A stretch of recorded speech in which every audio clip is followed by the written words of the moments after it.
In this episode, Corey Davis and Robert Horovitz talk about vegan protein powders, probiotic yogurts, and kefir. But another one of my favorite ingredients is the isolates, right? So we have soy protein isolate. You'll find a lot in foods. Pea protein isolate. These look really healthy, right? Soy, vegan, yeah, absolutely. Vegan, yeah. You can slap a label on there. This is a vegan protein. This is a natural protein. Peas, they have a great reputation. Rice protein, that should be great for you. Anytime you're seeing something like that, just think to yourself, how the heck would you take something that's mainly a whole food that has a lot of other things like carbohydrates in the case of rice, and how do they pull away all those carbohydrates, fibers, vitamins, and isolate just the protein? You think they just washed it in water, or maybe they shot it with lasers? That would be very expensive. That'd be cool if there was laser processed foods.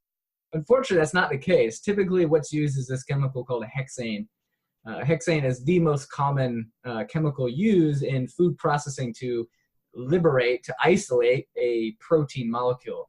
Hexane is a known neurotoxin. So if you consume a whole lot of these pea, rice, soy protein isolates, you're definitely increasing your chances of consuming potentially dangerous levels of a known neurotoxin / liver toxin / who knows what else hexane does. But it's like dry cleaning fluid, an acetone. When you smell nail polish remover, and that's one of the less harsh ones.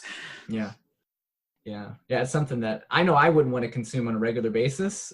Rarely would I want to consume a neurotoxin other than alcohol, my favorite of all neurotoxins. Some scotch, some single malt. Yeah, that's right. Use your neurotoxins wisely. If you're going to consume them, make sure they actually benefit at least your level of anxiety or whatever it is you're dealing with, rather than just some crappy food additive that knows no benefit. Right.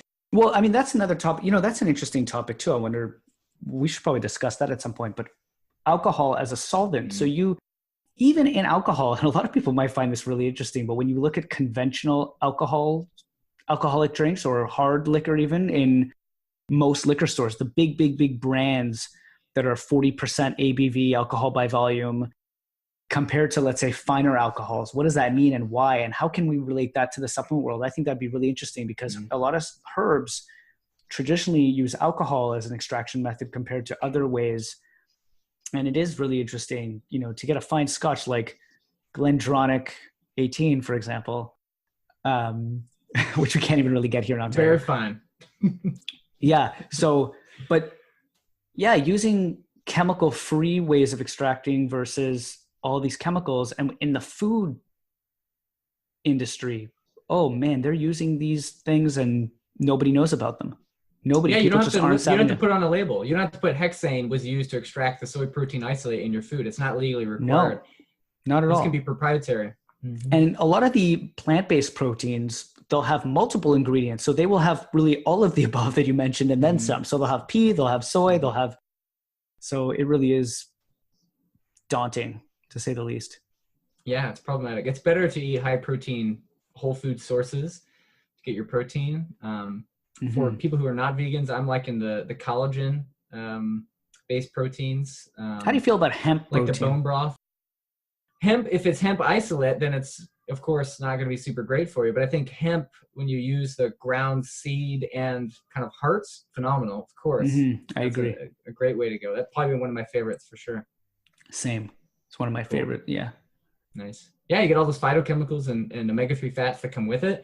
Just think about anytime you see an isolate, you're actually just seeing a reduced value product. Whenever you get your protein from something like ground hemp seed, you're getting a nutrient benefit, massively loaded with other beneficial food ingredients there. So yeah, you're not getting any additional benefit just by jacking up your protein. You're losing out on opportunities to get other really amazing nutrients in your diet. Yes, just so they can get the protein count high. They want to try and compete against, let's say, whey. So per scoop, you'll want that 28 to 32 grams of protein, but you're losing out on all those other nutrients, which probably have more benefit than the protein anyway. I agree. That's right. Yeah, people are very protein centric, but the data doesn't bear out that we need tons of protein in order to, even if you're a bodybuilder. There's plenty of vegan bodybuilders out there that are on way lower protein diets than some people recommend that are getting phenomenal performance that are using whole food. practices. So I challenge anyone who thinks they need to get a massive amount of protein or taking these plant protein shakes or augmented foods and, do a little research on that. How do you feel about probiotic yogurts? I think yogurts are problematic because the sugar, usually the first ingredient on any yogurt is, of course, the volume, whatever is in there. So it could be dairy or almond or coconut or cashew milks. But then the second ingredient is sugar, which is always something to avoid. I prefer to get an unsweetened yogurt and then just add some honey to it. But I know I've seen some research on some bigger companies that do actual fermented yogurts. Yes. And they've looked at other yogurts and found that they're not putting them through a fermentation process. Is that what you find, Rob? Yeah. And the other thing too is yogurts, they're pasteurized. So my wife's family, she coming from the mountainous regions of Dagestan, actually. So they traditionally would eat kefir, which is it's a fermented dairy product, but fermenting both yeast and bacteria in one, basically. Really, really interesting stuff. But the kefir that they drank in Dagestan and in other areas in that part of the world as well, they traditionally weren't pasteurized. You're getting it fresh from the farm, small batch, right? As small batch as you can get. Here, because everything's mass produced, you end up pasteurizing everything. So you end up destroying the bacterial culture. And then in terms of the compounds that are produced by the bacteria yeast, I don't know for sure, but I wonder if the heat would maybe denature a lot of those immune compounds, bacteriocins, and just all those unique antioxidants and beneficial compounds produced in the fermentation process. I just don't know what that would do when you heat it. What do you think? I would agree. I think that even though it tastes sour, and that's one thing you always want to watch out for Definitely. in any these beneficial fermented food is, does it taste sour? If your yogurt isn't sour, it's definitely not been fermented. And those acetic and other acid compounds that are changing the pH of that food, I think regardless of all the micro benefits that come in, the bacteriocins and things like that, the pH is going to be beneficial for the gut to put something sour through it. But I think you're right. There must be some degradation of any kind of side benefit of that culturing other than the acetic and other acids that are produced. And I look at most labels for yogurts, and they're just adding in additional probiotics. And that doesn't mean they're culturing it with those probiotics. You may have a mostly uncultured food with some other acid added to it that makes it taste sour that didn't even come from a natural fermentation process. And then they're just loading in probiotics. And it's really difficult to read a label and be able to distinguish that this is truly a cultured food or not. So I think yogurt is a buyer beware situation for me. Yeah, it's not the same as sort of eating other fermented foods such as kimchi, for example. Right. Or sauerkrauts. You can find a lot of great krauts that they are also usually sometimes pasteurized, but there's a new bunch of brands that are popping up that are unpasteurized, natural cultures. And there's a new way to pasteurize too that I'm a huge fan of, which is this pressure pasteurization. Have you seen that? Instead of heat, they use an immense amount of pressure. Yeah, and it actually kills bacteria. So I think that there is a superior version of pasteurization that you could possibly research if you're eating a lot of pasteurized foods to say, is it heat pasteurized or is it pressure pasteurized?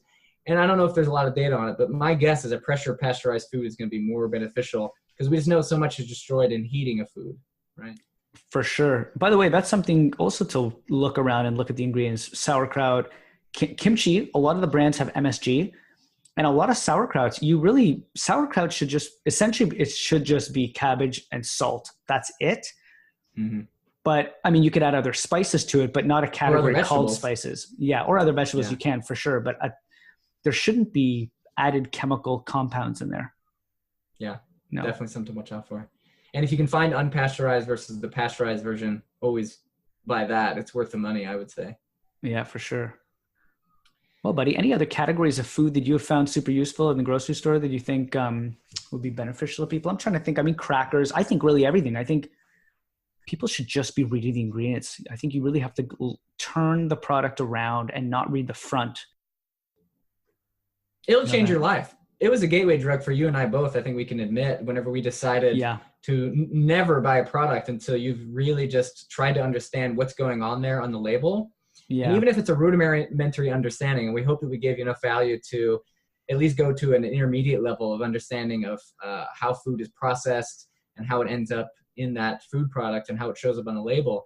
But really, it's just the practice. I agree with you, Rob, of just doing it. Go immediately now. If you're listening to this, just grab a label and just start digging in.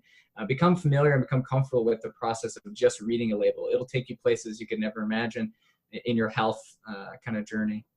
Yeah, it amazes me when I think of some of the foods, and I always considered my household to be pretty health conscious. You know, my mom is a health nut, but every once in a while we would have treats. So Fruit Loops, for example, when you look at that, when you actually look at the ingredients, kids love it because of the marketing involved and because of the colors. But oh man, when you read the ingredients, I mean, people are in for a wild awakening. No fruit in there, that's for sure. No.